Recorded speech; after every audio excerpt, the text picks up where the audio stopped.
Hey everybody, it's Tripl-L here to talk about My Hero Academia Chapter 355. I'm recording on a Monday. It's very rare that my Monday afternoon is not taken up by a real life job, but I'm happy to be here.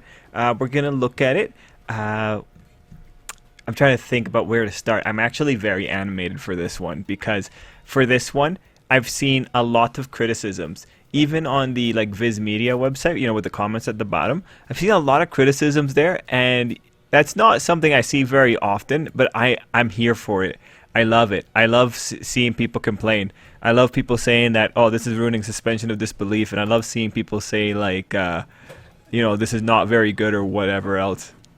Or, the fight being, just, it doesn't make sense because it's Jiro there and, Jiro shouldn't be hitting all for one. All that kind of stuff, man. I'm here for it. I love it. This is where I really thrive. I like when I have opposition. Well, not when I have opposition. I like when there's opposition in general. And personally, I like when people are complaining about Hero Academia. Just because, this is just the natural nature of things. We're getting to the end here, and this is where a lot of people are going to have to reconcile that Hero Academia is not going the way they want it to go because, again, by the nature of an ending, the further you go along in a series, the more its potential is by definition narrowed because there's less things that can happen as you go further into the series. So this is a really good spot to be in for me. I will let you know, like always, every criticism I make, I will let you know what I'm thinking. I will try to make good criticisms, and if I miss something up, you guys can always correct because you guys are smart too. We are all pretty equal here. We're all fans of the series. Of course, I will try to point out some of the unique things in the chapter, and give praise where it's due, and also criticize where it should be criticized. But of course, we're gonna do everything fairly. I'm actually very excited about this chapter because it lets me think in other directions, and I really appreciate that. So first thing I want to say is I want to give credit to the not the Viz Media translation, but the translation of the official translation in general. The spoiler translation and the fan translation comparatively are very different, and there's some critical lines here where the Viz Media translation just saves All for One and stops him from looking stupid, and it saves Horikoshi. The translation for the fan translation it opens up way too many problems, and mind you, there's still one fundamental problem here with Jiro that I personally am not rooting for, but we'll talk about that when we get to her pages because there's so many weird things going on there, and it's one of those spots where I don't want this to be true, but there's enough evidence there that you could make it be true if the author wants to decide it's true later on. It's just it's very odd, some of the choices he's made here. And I mean, when I say odd, I mean it in one particular direction, and I think we'll... Wait, let me just think. Is it best to talk about it now? Yeah, we'll just wait till we get to the page. We'll wait till we get to the page and see if I come up with any more thoughts on the way there. Anyway, let's begin with the page-by-page walkthrough. I'm ultimately very excited here. So the first page is an Endeavor page, just showing what exactly is going on here. On this page, we have Endeavor's inner monologue at first with him asking if Shoto's hanging in there and him hoping that Dabi is okay. So, he knows that Shoto won, but the critical thing here is that he's still worried about Shoto because he's thinking he might have taken some big hits, which is true. The guy is pretty exhausted. If Dabi gets up right now, it's gonna be trouble. Him hoping that Toya is okay. That's just the love of a parent. We also have this great face right here with him just looking very exhausted. We know from Hawks later on that he was able to dodge the majority of damage to his lungs, which is really good. This page, however, I like it because of a particular technique that he uses here. This panel, the way it's constructed without any background, just a little bit of the grass, it's a very humbling panel. It's a very potent panel. This kind of stuff when you have no background but you're instead focusing on the micro movements, and in this case the weakness of Endeavor, really strong, really powerful. There is a message that's being conveyed there with this art. This particular style of intimacy and focus is one that's there to really show the fragility of man, the vulnerability of man, the weakness of man. This is, you strip everything away and all you are left with is a man struggling to get up. That is the strength of this kind of style here. And during this, you also have him berating himself. So again, exposing that kind of weakness.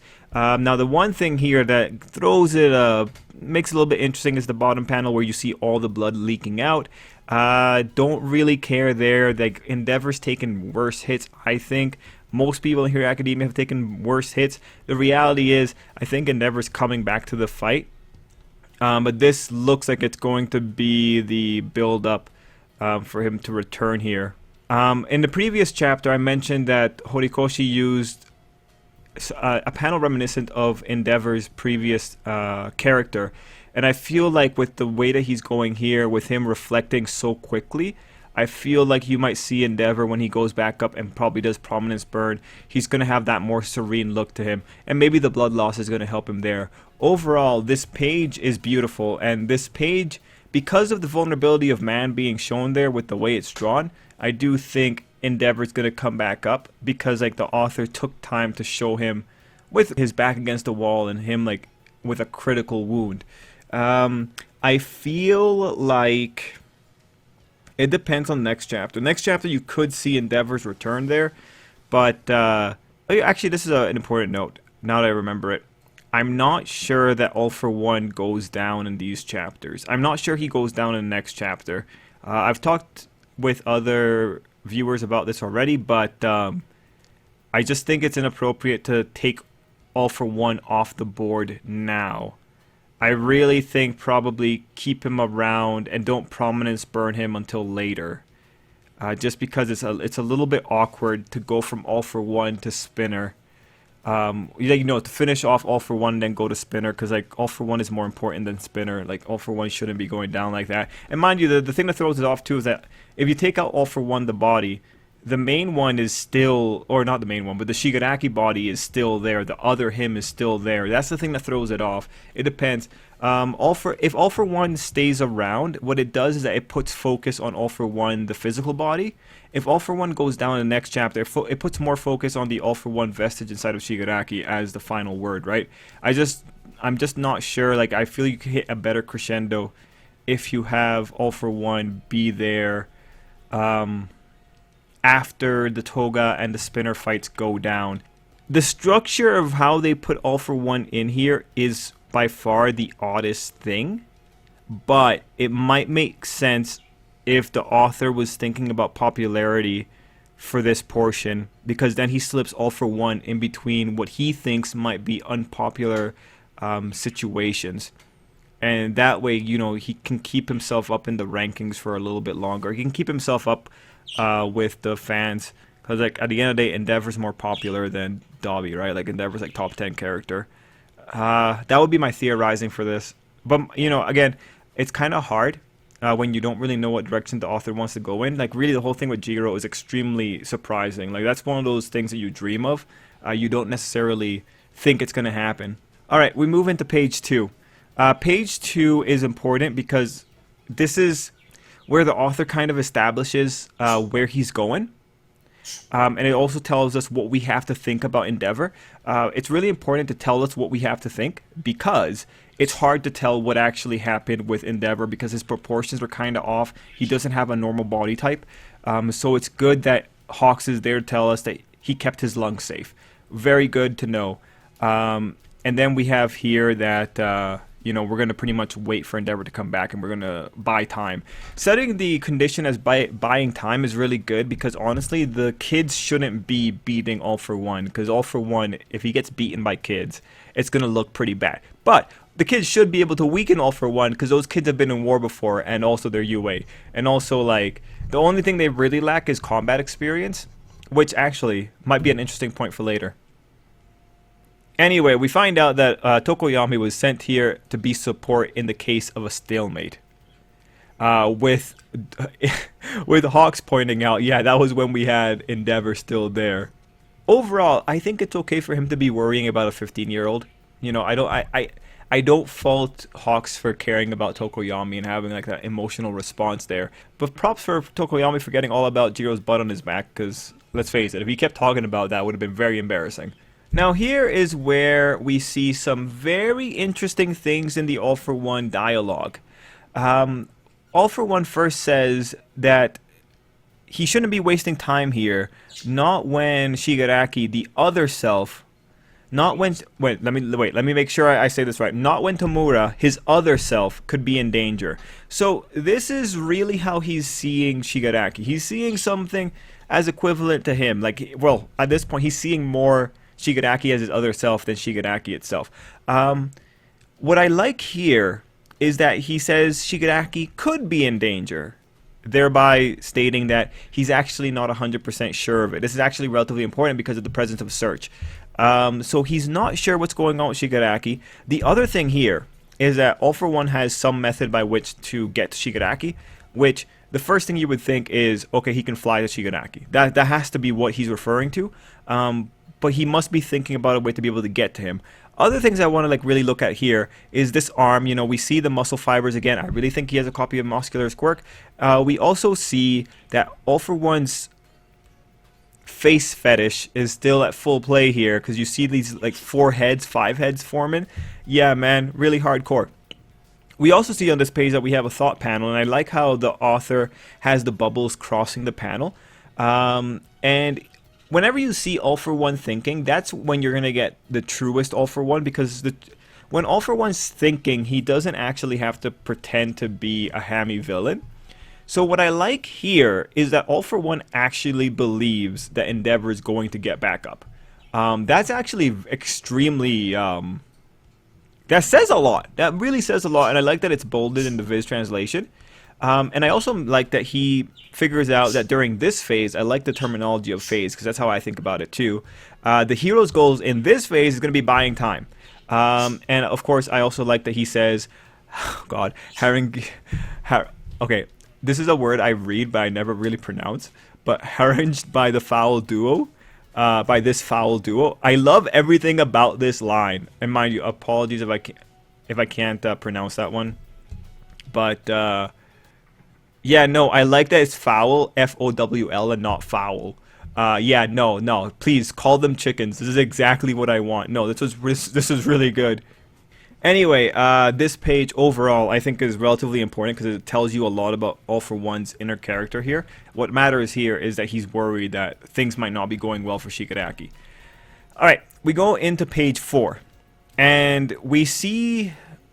This is the beginning of a very lopsided bit of exposition. So I kind of have to go through it. So 4, 5, and 6 are going to be taken all at once.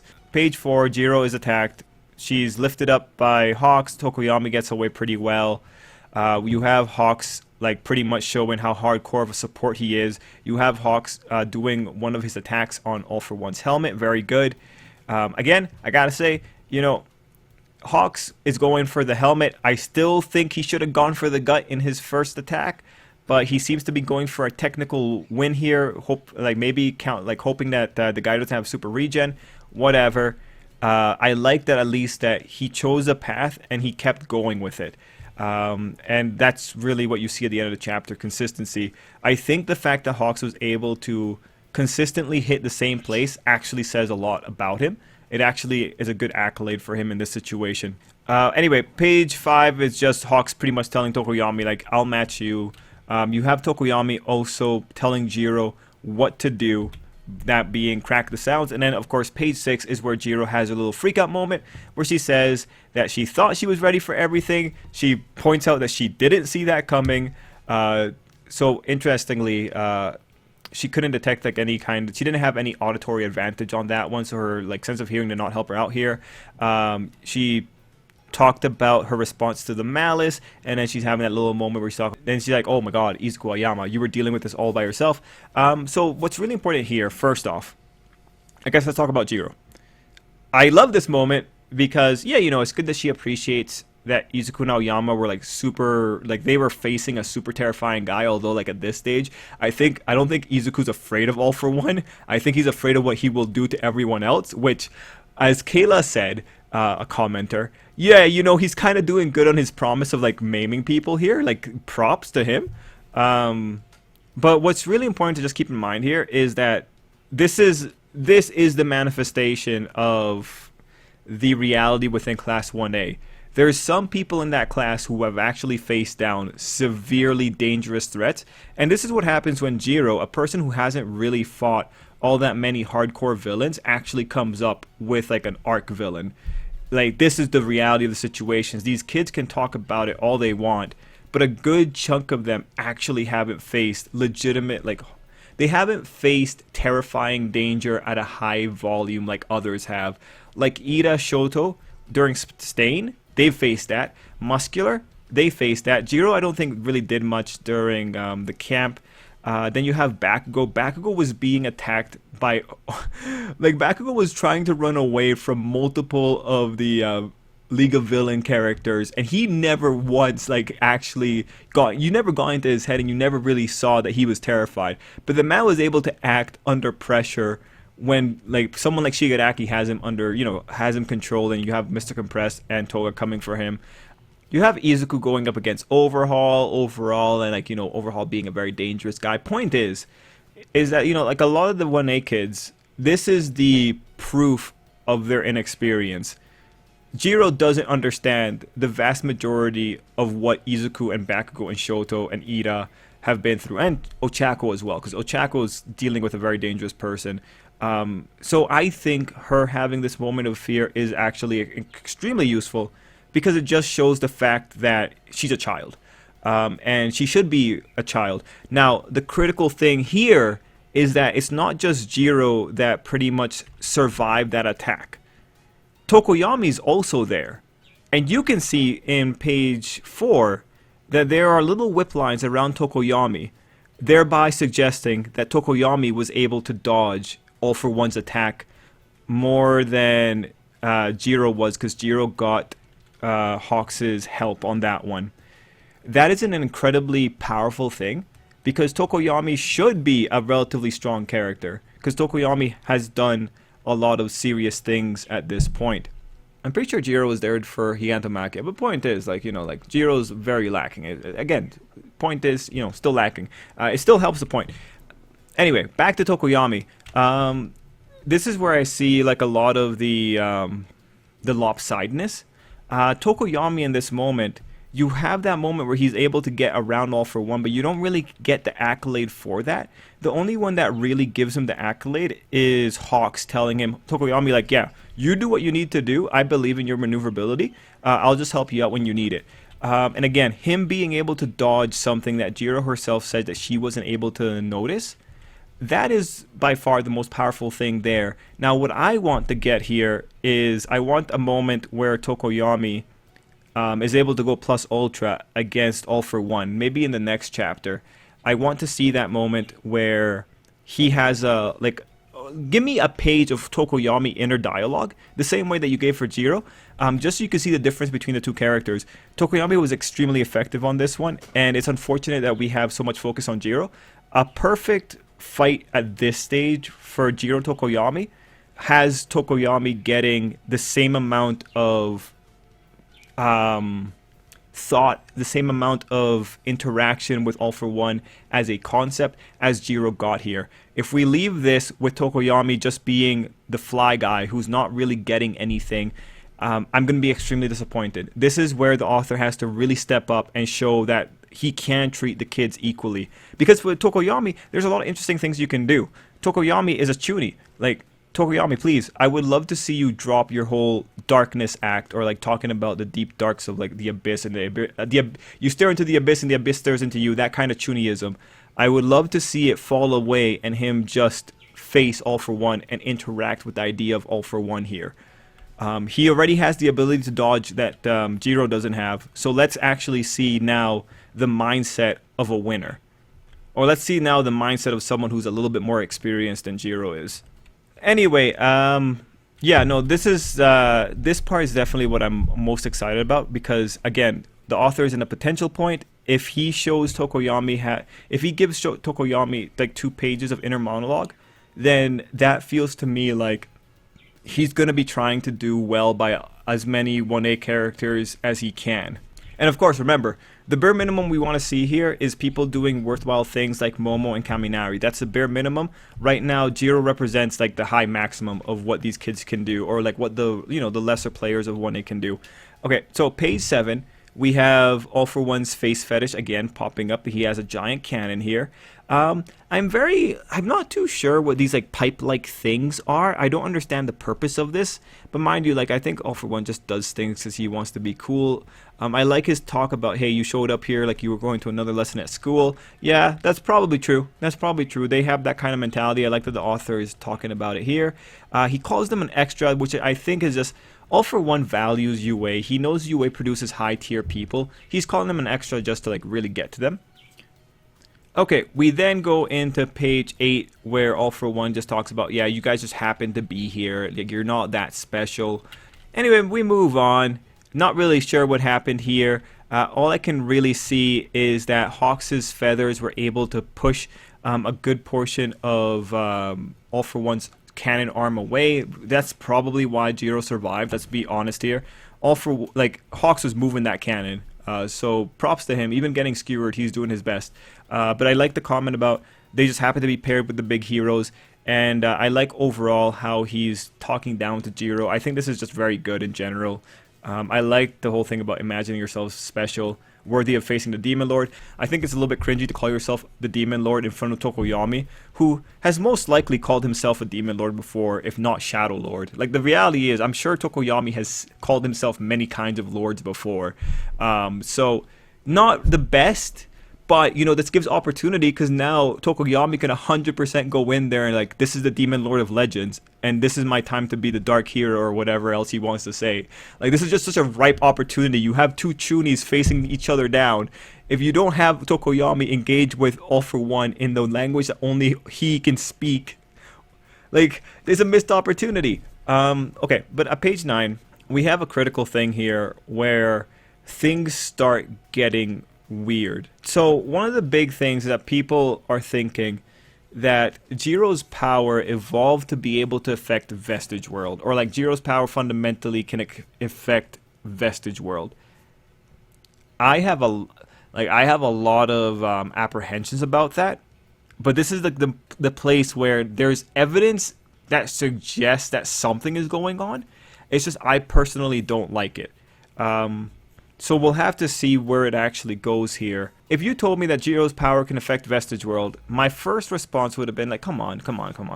The other explanation could just be the Vestiges are able to hear what's going on outside. You can just say like the Vestiges have like kind of been supercharged because of all the Vestige shenanigans going on. Like when it comes to One For All, you know that One For All, the Vestiges were not always as powerful as they were. They became more powerful and supercharged to be able to talk amongst themselves after All For One invaded their space, right? Like, you could come up with other things like that to say, like, oh yeah, the Vestiges are getting more supercharged, and like the Vestiges in the All For One copy got supercharged because they came into contact with the All For One, or like their origins, or something like that, right? Like, there's many ways that you can come in here to create a situation where the Vestiges can interact or perceive the outside world. And then the value of doing that is that it doesn't make Jiro seem special, and it allows this to happen more often with other people who don't have audio-based quirks. Now, the part that throws me off here is the special paneling that the author did. This paneling is so critical that when this kind of paneling appears, you have to assume something strange is happening. Something strange. There's something so strange happening that it's bending the reality of a manga, and that's the thing that throws me off. The other thing to also look at here is there is a moment here in this panel. If you notice this panel of All For One and his arm kind of like twitching, it doesn't have the special paneling on it. The special paneling comes on these other moments where like Jiro is telling her story. You know, she's talking about strong, weaker, special, and like how she doesn't give a crap. Now, mind you, the paneling only exists for that one page. But yeah, you know, if you didn't have the paneling, I'd be a lot more confident saying like this is just probably something that anyone could do if they had an impassioned plea. If it reaches All for One's consciousness, it could probably reach the Vestiges. But given the paneling, given the idea that there is something being transmitted through the signal that the paneling is creating, yeah, I mean, if the author comes out and says that, yeah, Jiro's power was, or Jiro's quirk was specifically able to reach All for One's subconscious, if you go in that direction, then the paneling's there. Like it can be supported. I personally don't like it, like I said, just because I think that might be a little bit finicky. Depends on like what the author wants to do later, but it's interesting. It's super interesting. The paneling is honestly what catches me off guard in this situation. And of course, I spent all the time talking about the paneling and didn't really talk about the injuries. I'm not gonna lie, I don't really care. Like I'm thinking like, All for One, they're kids. You should be able to like make her hurt. I do want to point out Tokoyami looks pretty good. He looks fine. I mean, got a little bit scraped up there, but like didn't lose a potential ear like Jiro did. There's a possibility that maybe the upper portion of Jiro's ear is still there, and what she lost was just a piece that connects the earlobe. But we'll have to see what the author wants to do with that. I think it's good that All for One was able to at least, you know, get rid of one of his enemy's one weapon, or one of the enemy's weapons. If he wasn't able to do that, it just wouldn't have looked good. Anyway, on page 10, you have Jiro crying, as she should, and saying that her problem with All for One is that she made her friends cry. Oh man, I hope you have a problem with Bakugo for making Izuku cry all the way back when. But then again, like, you know, this is good. It's good that she has problems with people who make her friends cry. Can't wait till all those kids get into significant others, relationships, and you know they start crying whenever they get broke. Like, you know, when they break up. I want to see what Jiro's gonna say then. But you know, okay, I'm being facetious. It's a nice little bit of motivation. That's all she really needs to face All for One. I think it was super cute there. Good on her. We'd see the heartbeats around Legato. We then have All for One saying that he finds Jiro ultimately very underwhelming. Now, I saw comments here that, you know, an alternative that they could have done instead of doing the Vestige World shenanigans is that they could have had the nature of Jiro's attack, that being sound, being what threw off All for One. Because, like, you know, All for One uses infrared or, like, other sensory quirks to be able to see the world around him. I feel like that would have been relatively fair.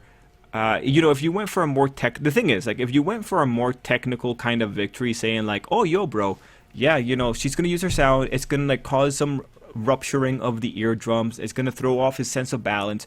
If you went super technical and you just showed many weak people coming together on the outside, because like really you have weak people coming together on the inside when it comes to All for One, but if you showed many weak efforts coming together and building up to do something amazing, which honestly would have been very Black Clover-esque. But if you had that, also, actually no, I shouldn't say Black Clover-esque. That's also Hero Academia sometimes, because you have that kind of effort when it came to Momo versus Higantomaki kind of thing. But if you had that, you know, I actually think that would have been very compelling, just because the story of the weak coming together to beat the strong would have still been, it would have been a valid idea. You could have gotten to see more characters doing stuff, and that's really like the pro to that opportunity. The thing with that, though, is that it requires the author to be smart, and the author isn't. He's not smart when it comes to Shonen Jump powers. He's not smart when it comes to integrating science into powers. So, and honestly, like, to be fair, he's good at researching. He probably is good at researching, but research takes time. And so putting together that kind of technical solution would have required more time to research the mechanisms that he could have potentially have used if he didn't know them off the top of his head, right? So that is the struggle there with using a technical thing. Like, I wouldn't expect the author to know how does sound waves interact with infrared radiation. Like, even I'm thinking, like, infrared radiation is just heat, so there really shouldn't be sound affecting it, unless you want to say that Jiro's sound is making molecules vibrate so quickly that it's generating more heat. I mean, like, you could kind of make it work if you just kind of shonen it up a bit, but point is, like, you know, for every technical approach, a lot of time has to be taken, and I'm not sure that he actually had a lot of time. Also, like, if he wants to go into a future that is revolving around Vestige World, it's better to put Vestige World here.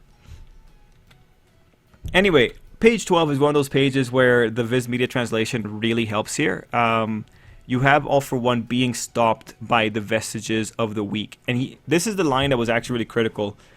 In some translations, it made it sound like All For One was curious as to... It made it sound like All For One thought that it was New Order that was messing with him, which doesn't make sense. And even threw me off when I was reading the spoilers. Like, it doesn't make sense. So I like this more, that it wasn't New Order that did anything. It's just like New Order didn't even manage to do this. I liked it more that they were spurred on by Jiro's weakness. You know, again, if I'm saying that Jiro's power is not what allowed this to happen, I just say like the vestiges were able to hear her, and were just able to think like, oh yeah, you know, I don't want that little girl to die. Fair enough, right? But if it is only Jiro's power that can do this, then that's unfortunate. You kind of need other people to do this. Also, I'm speaking about like other people. Again, to show the difference between Class 1A, like Bakugo's fighting a giant hand monster, and he's not even afraid. He's just thinking like, oh, Shoto like beat him, nice, good going, Shoto, right? Like, it's again showing the difference in mentalities between the people that actually have experienced danger and the kids who are still kind of cuddled. Anyway, coming back to this point here, the thing with the Vestige World. It's always very dangerous to go into Vestige World and do Vestige World shenanigans just because it's like so ill-defined. What I'm thinking here is that logically this is an easy problem to fix. You fix it by having the vestiges of the people who like All For One defending him. We know that from the All For One real copy, or like the All For One real quirk, we know that there are vestiges that were fighting for All For One's sake against New Order. So when it comes to these weaklings holding back All For One, honestly, the vestiges should be fighting amongst themselves. Right now, All For One's #1 bodyguard that we saw in that one flashback should pop up and should be like slashing some fools down. Like everyone else that's in there, like the doctor should be in there and he should be prying people off of All For One. So in the future, I would like to see some vestige on vestige combat here. It should be the vestiges fighting amongst themselves now. If we're gonna start saying that there's a rebellion occurring inside of All For One, then this is kind of what we need to see next, because All For One has supporters. Okay, on page 13, you see the proof of Hawks' efforts, that he was always targeting one place over and over. And then we go into page 14 and 15, where you see that Hawks is able to slash All For One's helmet and break it apart a little bit. Now, initially, I was going to say, like, what good is that? Like, his breathing apparatus is still probably fine, but the author added some little details into this final panel here, which is really good. What I want to say about this page first is the author has said that Hawks is going to be there for a moment of hope. I really hope this isn't the moment of hope, because I don't think this is a super big moment of hope. I didn't think things were depressing. I think things could have gotten a lot worse. Like, we saw things get a lot worse during the war, so I was really expecting some stuff to be going down. I really hope this isn't the moment of hope. I really hope Hawks has more stuff coming in the future. Fingers crossed here. But please don't be the moment of hope. Like, there's still got to be more. Now, when it comes to All For One, and you look at the helmet, so legitimately components have been broken. Like, you can see here, there's some piping that got destroyed. So All For One should have his life support impacted.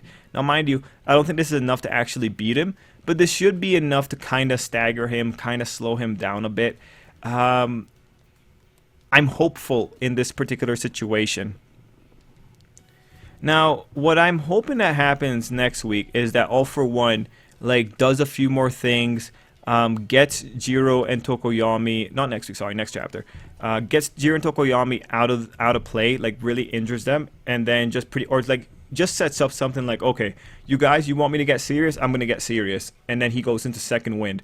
That's my hope. And then we come back to All For One when we're closer to the end of the fight or something like that. We'll have to see what actually goes down in that direction, but that's what I'm hoping for. Now, if you'll allow me, I do want to... Oh, wow, this has been a long video. I do want to very quickly talk about... You know, just looking at it from the planning perspective, I think Jiro's moment here is very good. And, you know, when I'm looking at this, I really hope sincerely that the other Class 1A kids get something comparable to Jiro in this sense. I don't need much. I really like this. I thought this was really, really good. I thought this is making her pretty valid, making her worthwhile. I'll give up on the idea that the kids will get to fight all for one, or everyone will get to hit all for one at least once. Like, I'll give up on that idea, but I would like to see the kids get something like this. Now, when you look at the planning, the author, the problem here is that the kids aren't popular. Like, no one's gonna tune in, or like, sorry, the majority of people aren't gonna tune in to watch Ojiro, Sato, and Seiro deal with some villain that got introduced in this arc. Like, that's just not... It could be made exciting, but, like, that's not what people are here for. People like Izuku, right? The longer you stay away from Izuku, the... Like, technically the worse things get, possibly for the rankings. Or just for, you know, public reception. So, that's sort of the problem there. But what the author has done right now is that he has a lot of the kids in groups. So, you know, like, on Mina's side, you have Mina and Kirishima together, and they have Mineta with them. You know, you could... The way to go about doing this, in order to make those kids feel special, is to have them pretty much have a chapter like Jiro did, and have them do cool stuff, maybe make them monologue for, like, a few panels. Do the same thing with Sato and Seiro and all of them. Shoji's guaranteed to get something, because otherwise this is going to be the biggest joke in the world if he doesn't. But for those other characters who are grouped up right now, yeah, let them do that. Give them those little moments. Use the fact that they are in a group to cut down how many chapters you have to spend spread out. There's elements here that seem to indicate that the author is going to go in for a relatively good showing for Class A. It'll be really interesting if by the end of this, we're in a situation where Momo and Kaminari are actually the ones that got screwed over in terms of how much panel time they got. If we get into that situation, that would be amazing. That said, those two are also over at the Shigaraki fight, and the Shigaraki fight is probably the one that's going to go the worst, so those two will have an opportunity later on. Overall, Jiro gives me hope for the future in the sense that we might be able to see some cool stuff from the rest of Class 1A, and I'm actually very excited for it. So guys, let me know what you thought down below. I'm going to end it there. Until next time, I hope you have an absolutely great day.